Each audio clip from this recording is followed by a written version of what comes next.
नमस्कार दोस्तों, मैं विमलेश चौहान स्वागत करता हूं आपका अपने YouTube channel Vimlesh Chauhan motivation Guru में। सबसे पहले तो दोस्तों मैं उम्मीद करता हूं कि पैंडेमिक के इस दौर में आप सब स्वस्थ होंगे, सुरक्षा के सभी उपाय अपना रहे होंगे। ईश्वर से कामना करता हूं कि आप सब इसी तरह स्वस्थ बने रहें। Stay home, stay safe, be positive in thoughts, be positive in mind. और इसी संदेश के साथ हम आज अपने एक नए टॉपिक पर बात करते हैं, एंगर मैनेजमेंट। एंगर मैनेजमेंट यानी क्रोध पर कैसे काबू पाएं। तो दोस्तों, हम सब चाहते हैं कि हम सब सुख से रहें, चैन से रहें, शांति से रहें। कोशिश भी बहुत करते हैं इसके लिए। जैसे कि अब एक बीमार व्यक्ति है, डॉक्टर के पास दवाई लेने जाता है। डॉक्टर दवाई देते हैं और साथ में कुछ परहेज भी बता देते हैं। अब आदमी दवाई तो खा लेता है लेकिन परहेज नहीं करता, तो फिर वो दवाई कहाँ इतनी जल्दी असर दिखाएगी। तो दोस्तों, ये परहेज है, परहेज यानी त्याग। तो अगर हम घर में या अपने जीवन में सुख शांति लाना चाहते हैं तो हमें परहेज रूपी त्याग करने होंगे। तो देखिए दोस्तों, क्रोध कभी भी घर में सुख शांति नहीं आने देता। क्रोध से दूसरों को तो कष्ट पहुंचता ही है, अपने को तो पहुंचता है, और वो हमें अंदर से खोखला भी कर देता है। गुस्से में हम कई बार ऐसे स्टेप उठा लेते हैं, ऐसे एक्शन ले लेते हैं जिनसे हमें जीवन भर पछताना पड़ता है। दोस्तों, तारीख की नजरों ने वो दौर भी देखे हैं, तारीख की नजरों ने वो दौर भी देखे हैं जहां लम्हों ने खता की और सदियों ने सजा पाई। तो क्यों ना इस क्रोध रूपी दानव से बचने का प्रयास किया जाए, जिसके रहते अशांति बढ़ती है, तनाव बढ़ता है, शांति नहीं मिलती। जब भी क्रोध आता है तो किसी ना किसी पर तो उतरता ही है, चाहे वो खुद पर ही उतरे। इससे हमारा तो मन दुखी होता ही है, और हमारे आसपास रहने वाले, हमारे निकट संबंधी, दोस्त, माता पिता, पत्नी, बच्चे, दोस्त, इन सब को भी दुख पहुंचता है, क्योंकि वो आपके अपने हैं दोस्तों। तो इस क्षण में, ऐसे क्षण जब गुस्सा आए और हम स्वयं को संभाल लें तो कितना अच्छा होगा। अगर कोई मुद्दा उठाना है तो हम आगे चल के सही समय पर उस मुद्दे को उठाएंगे। उससे जो वातावरण बिगड़ने वाला है वो बिगड़ने से बच जाएगा। और फिर अपनों पर कैसा गुस्सा करना यार, अपने तो अपने ही होते हैं। आया गुस्सा तो उन्हें क्षमा कर सकते हैं। देखिए दोस्तों, आप कुछ भी सहन कर सकते हैं, पर अपनों द्वारा दी गई पीड़ा को नहीं सहन कर पाएंगे। एक छोटा सा किस्सा है। एक सोने के टुकड़े ने लोहे के टुकड़े से पूछा कि हथौड़ा तुम्हें भी पीटता है और वो हथौड़ा मुझे भी पीटता है, जबकि मैं तो बहुत नाजुक हूं, तुम तो बहुत स्ट्रांग हो, मजबूत हो, परंतु फिर भी जब चोट पड़ती है तो तुम इतना क्यों चिल्लाते हो? मैं तो ऐसा नहीं करता। तब लोहे ने सोने से कहा, दोस्त, तुम नहीं समझ पाओगे। जो अपनों की दी हुई चोट होती है ना, वो असहनीय होती है। लोहा लोहे को मार रहा है। ये सुनकर फिर सोने का टुकड़ा चुप हो गया। इसलिए दोस्तों, संभल कर चलें। कहीं जाने अनजाने में ही हम अपनों को ऐसी कोई चोट या दर्द तो नहीं दे रहे हैं।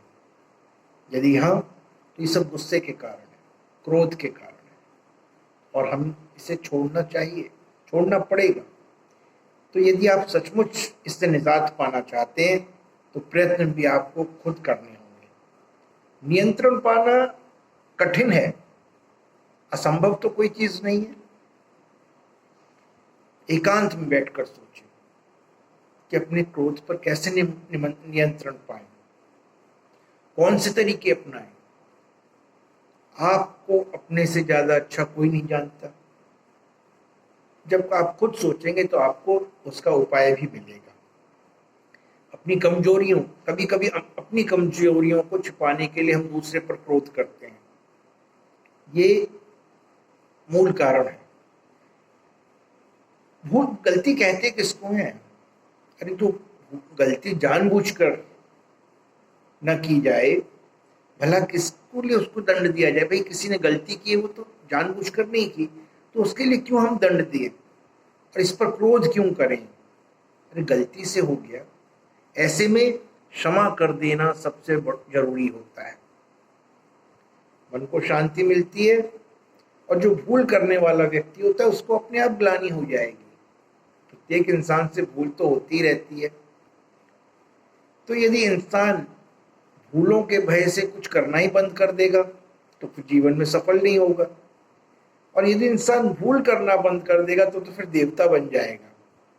दोस्तों, गुण अवगुण तो हर एक में होते हैं, आप में भी हैं, मुझ में भी हैं। अब आपके अवगुणों के कारण कोई आप पर गुस्सा होता रहे तो आपको कैसा लगेगा?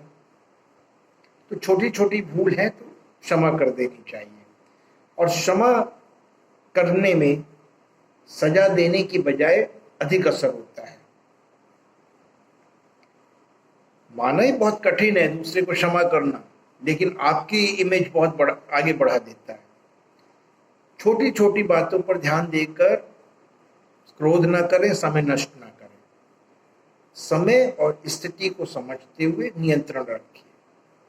अभी क्रोध की आदत बनी हुई है, छोड़ने की आदत डालेंगे तो समय तो लगेगा ही, पर कुछ ध्यान देने योग्य बातें हैं। यदि क्रोध आए तो उस स्थान को छोड़कर चले जाएं, थोड़ी देर के लिए कहीं और चले जाएं। क्रोध आने पर दर्पण के सामने चले जाएं और जो सामने खड़ा व्यक्ति है उसको मारिए। और यदि कोई क्रोधित होता है तो उसको मुस्कुरा कर देखिए, उसका भी क्रोध हट जाएगा। दोस्तों, जब आपको गुस्सा आता है तो उसके सिम्टम्स पहले से ही आने लगते हैं, तो अंडरस्टैंड दोज साइंस। अपने शरीर में हो रही शारीरिक उत्तेजना को पहचानिए, क्रोध आने वाला है।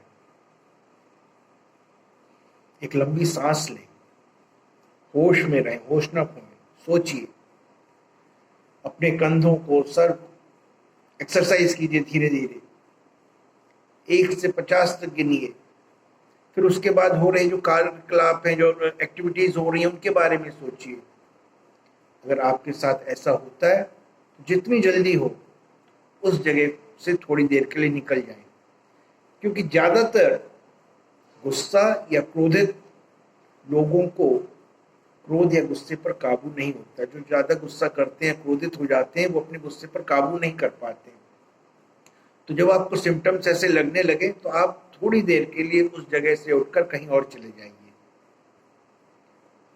जितना संभव हो सके उसका सॉल्यूशन ढूंढिए एज सून एज पॉसिबल।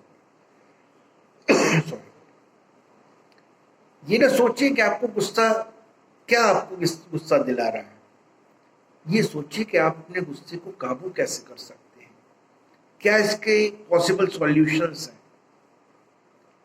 क्या है, मतलब आपका साथी आपको समय नहीं दे रहा है, या आप ऑफिस के काम में परेशान हैं, और ऑफिस के कुछ कामों के कारण एक ऑफिस और फैमिली लाइफ दोनों में एक बैलेंस बनाने की कोशिश करिए।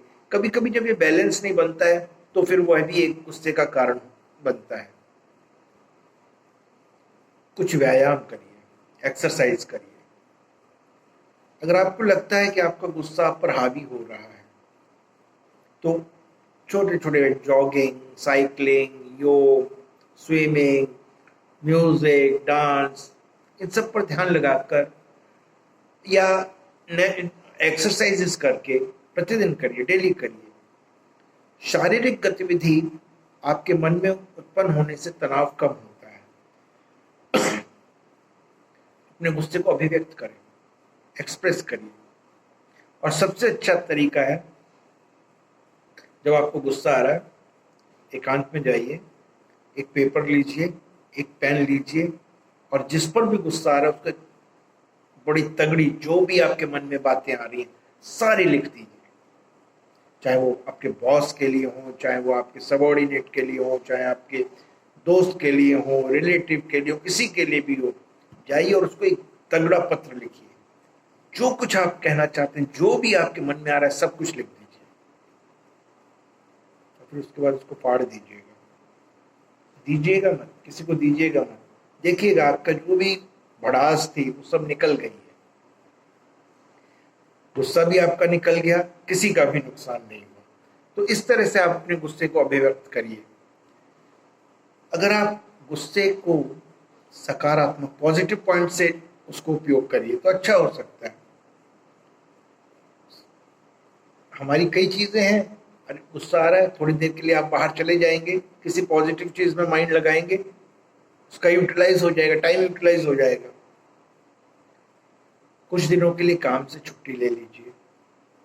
कभी कभी ऑफिस के काम के तनाव के कारण मैंने कहा कि हम चिड़चिड़ापन हो जाता है, और फिर प्रोफेशनल लाइफ और फैमिली लाइफ इनमें बैलेंस नहीं बन पाता है। तो ऐसे समय में जरूरी है ऑफिस में बॉस से बात करें और कुछ समय के लिए ऑफिस से ब्रेक ले लें, परिवार के साथ थोड़ा समय बिताइए, फर्क दिखेगा। कुछ भी बोलने से पहले सोचिए। दोस्तों, गुस्सा आने का कारण है कि हमारे मन में हम जो बोल देते हैं वो शब्द हमें बोलने चाहिए या नहीं बोलने चाहिए, उन पर सोचते नहीं है। तो शब्दों का अभिव्यक्त करने से पहले उन्हें सोचिए, क्या आपके द्वारा बोले गए शब्द आपका या किसी और का नुकसान तो नहीं कर रहे हैं। और जब सोच समझ कर बोलेंगे तो कभी भी आप गुस्सा या क्रोधित नहीं होंगे। रात को अच्छी नींद सोएं। 6 से 8 घंटे की नींद दोस्तों बहुत जरूरी है, और हर एडल्ट को इतना सोना चाहिए। इससे क्या है, अगर नहीं सोएंगे तो शरीर में कई प्रकार के हेल्थ रिलेटेड प्रॉब्लम्स आएंगे, फिर इरिटेशन होती है, उसका असर पड़ता है, हम अपनी फीलिंग्स पे कंट्रोल नहीं कर पाते हैं, और मन शांत नहीं रहता है, गुस्सा आता है। तो अगर आपको सोने में प्रॉब्लम है या नींद नहीं आ रही है तो इस बारे में आप डॉक्टर से बात कर सकते हैं। ऐसी चीजें, ऐसी एक्टिविटीज करें जिससे आपको प्रसन्नता होती है। आपकी ऐसी एक्टिविटी जो आपके आसपास रहने वालों को खुशी देती है। अगर आपको लगता है कि आप गुस्सा बहुत करते हैं तो उन चीज़ों के बारे में सोचिए जो आपको खुशी देती है। उन व्यक्तियों से बात करिए जिनसे बात करना आपको अच्छा लगता है, आपको क्रोध नहीं आएगा। खुद से पॉजिटिव बातें करें, अपने मन में नेगेटिविटी मत आने दीजिए। जितनी नेगेटिविटी आएगी आपके मन में फालतू के, बेकार के, अनप्रोडक्टिव थॉट्स आएंगे, इरिटेशन होगी, गुस्सा आएगा। तो जीवन में खुद से पॉजिटिव बातें कीजिए, सकारात्मक बातें कीजिए, अपने सोचने के तरीके को बदलिए, कंप्लीट अपने को रिनोवेट कर लीजिए। मान लीजिए कि आप रास्ते पर चलते हुए कहीं जा रहे हैं, उस समय कोई व्यक्ति तेज गाड़ी चलाता हुआ आपके पास से गुजरा, आप बिल्कुल बच गए, बाल बाल बच गए। ऐसे में कोई गुस्से वाला क्या बोलेगा, पागल, अभी मुझे टक्कर मारने ही वाला था, अभी मिल जाए मुझे मार डालूंगा उसको। और एक पॉजिटिव वाला सोचेगा,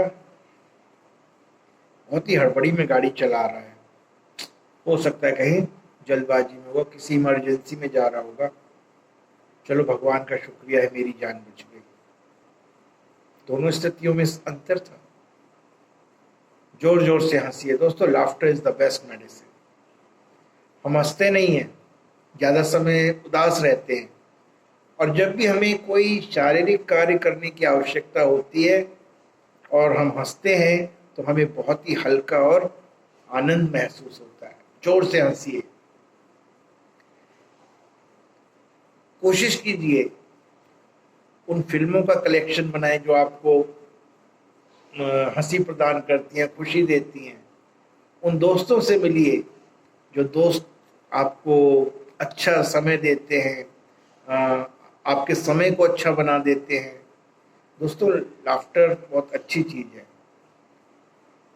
दोस्तों, तो कुछ तरीके ही थे, मैं कुछ तरीके ही बता सकता हूँ जो मैंने पढ़े, देखे, आपसे शेयर किए। और बाकी घोड़े को पानी के पास ले जाया जा सकता है, पानी तो उसे खुद ही पीना है। तो दोस्तों, मेरे जितने भी वीडियोस होते हैं मैं जहाँ से भी कुछ सीखता हूँ या कुछ ऐसा लगता है कि आपके साथ शेयर करना चाहिए, वो शेयर करता हूँ। मुझे इन वीडियो से, इन बातों से और पढ़ने से काफ़ी लाभ होता है। तो मैं सोचता हूँ कि जो मेरे शुभचिंतक हैं, मेरे साथ रहने वाले हैं, वो भी इसका लाभ उठाएं। दोस्तों, ये तो मेरी एक कोशिश है और आपके सहयोग से शायद मेरी ये कोशिशें कामयाब हो जाएंगी। शुक्रिया दोस्तों, thanks a lot. Again, stay home, stay safe, be positive in mind, be positive in thoughts. Thank you.